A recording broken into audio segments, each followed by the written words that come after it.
नाजरीन, अच्छाई का बदला अच्छाई, बुराई का बदला बुराई। आज किसी का बुरा करेंगे तो बुरा ही सामने आएगा, अच्छा करोगे तो अच्छा ही होगा। ये सब कुछ ही माँ पारा के साथ हो गया। माँ पारा जिसने सबसे पहले रुतबा तैयबा के लिए गड्ढे खोदे, उसकी माँ ने गड्ढे खोदे, उसकी माँ ने तैयबा पर इल्ज़ाम लगाया, वही इल्ज़ाम वो अब शाहपारा पे लगा, जिसके ऊपर नवीद उसको घर से निकाल देता है। अब देखना ये है कि नेक्स्ट इनके साथ क्या होता है, अब ये कहाँ जाते हैं।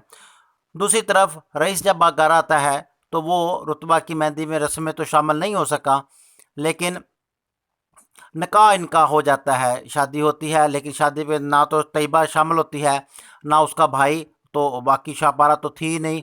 तो जिसके ऊपर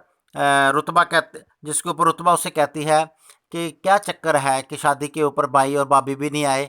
तो आतिका कहती है नहीं, ऐसी कोई बात नहीं है, तैयबा भी नहीं आई, लेकिन यह है कि शोभी शामिल हुआ था।